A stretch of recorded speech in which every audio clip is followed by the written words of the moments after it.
अगर आपने अभी तक हमारे चैनल को सब्सक्राइब नहीं किया है तो प्लीज सब्सक्राइब करें और साथ ही बेल आइकन को दबाना ना भूलें। जहां देश के प्रधानमंत्री सेना के जवानों के साथ दिवाली मनाने की तस्वीरें अखबारों में न्यूज चैनलों के माध्यम से प्रचार प्रसार का माध्यम बना रहे हैं, वहीं यहाँ झज्जर में अर्धसैनिक बल के रिटायर्ड कर्मचारी व युद्ध वीरांगना प्रधानमंत्री नरेंद्र मोदी से एक सवाल पूछना चाहते हैं कि उन्होंने अपना किया हुआ वायदा अब तक याद नहीं किया। आपको बता दें कि प्रधानमंत्री नरेंद्र मोदी ने प्रधानमंत्री की गद्दी संभालने से पहले सभी जवानों के लिए घोषणा की थी कि प्रधानमंत्री बन जाने के बाद वह सैनिकों की हर समस्या के लिए जी जान से मेहनत करेंगे, खासकर 1 रैंक 1 पेंशन के लिए सबसे पहली कलम चलाएंगे। लेकिन आज सैनिक बलों के इस बैठक को लेकर यह नहीं लग रहा था कि प्रधानमंत्री नरेंद्र मोदी ने अपना कहा हुआ वायदा पूरा किया है। अर्धसैनिक बल से जुड़े एक कार्यकर्ता ने कहा कि आज प्रधानमंत्री को अपना वह किया हुआ वायदा याद नहीं आ रहा, जिसको लेकर वह बड़ी बड़ी बातें किया करते थे। क्या नाम है सर आपका? Ranbir Singh, general secretary confederation retired paramilitary welfare association. Sir बताएंगे आज जो मीटिंग है, मीटिंग का क्या उद्देश्य है आज? हमारे मीटिंग का आज उद्देश्य है कि आसपास के जो वेटरन्स पैरामिलिट्री के आज इकट्ठे हुए हैं सैकड़ों की संख्या में, जो हमारे साथ डिस्पैरिटी और डिस्क्रिमिनेशन बराबर हो रहा है। आए दिन जवान शहीद हो रहे हैं। सरहद पे आपको मालूम है BSF और CRPF के जवान, जो दुख की बात है कि सरकार ने आज तक शहीद का दर्जा नहीं दिया। सिर्फ शहादत में भी भेदभाव, जैसे कि गुजरात का अगर जवान शहीद होता है तो उसको मात्र 1 लाख रुपया कंपनसेट पे राशि दी जाती है, जबकि आप कोई मेडल प्लेयर जीत के लाता है तो उसको 1 से 3 करोड़ रुपया मिलता है। तो शहादत में भेदभाव नहीं होना चाहिए, उसका नोटिफिकेशन होना चाहिए। हम अपनी मांगों को लेकर, खासकर उसमें 1 रैंक 1 पेंशन, 2004 के बाद जवानों की बंद पेंशन, पैरामिलिट्री सर्विस पे जिसका सरकार ने ऐलान किया था देने का, इन सब मांगों को, खासकर डिस्पेंसरी, CGH डिस्पेंसरी जब यहाँ है ही नहीं तो फिर इलाज के लिए क्या हम दिल्ली जाएंगे? तो ये सारी जो बातें हैं, GST माफ़ होना चाहिए हमारा CPC कैंटीन पर, अर्धसैनिक बल के वेलफेयर बोर्ड बने सेना की तर्ज पर, हमारे एक्समैन का दर्जा हमको भी दिया जाए।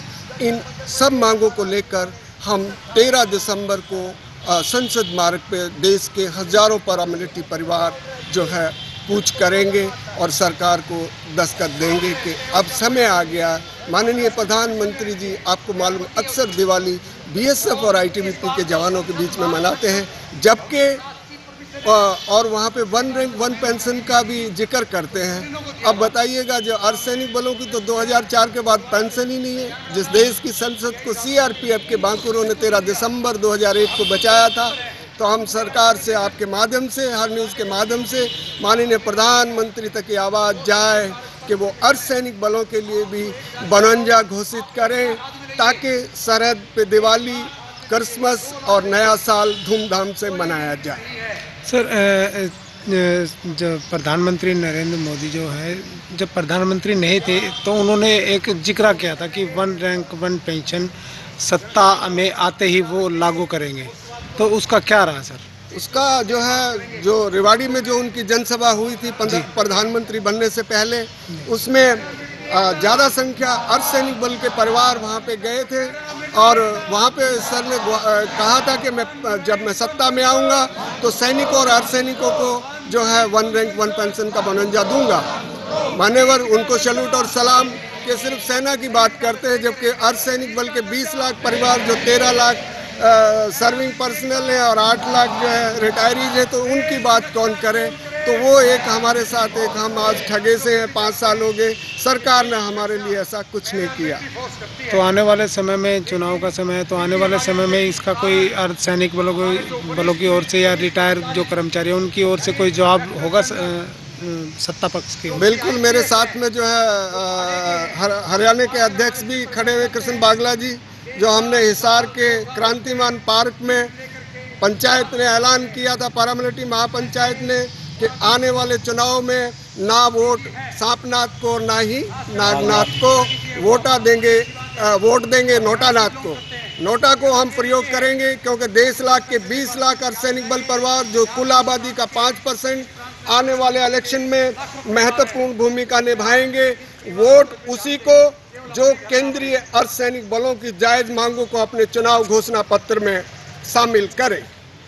वहीं सैनिक संघ से जुड़े एक अन्य पदाधिकारी ने कहा कि वह चुनाव में बीजेपी को उसकी करनी का फल जरूर चखाएंगे। क्या उद्देश्य? आप हरियाणा के अध्यक्ष हैं जी, बताएंगे। ये 1 रैंक 1 पेंशन 2004 से पेंशन जो बंद कर रखी है, और जितनी भी सभी जो ज्ञापन हम देते रहते हैं उनका कोई भी अभी तक कोई जवाब नहीं मिला। तो आने वाले चुनाव में इसका कोई फर्क पड़ेगा? बिल्कुल पड़ेगा साहब जी।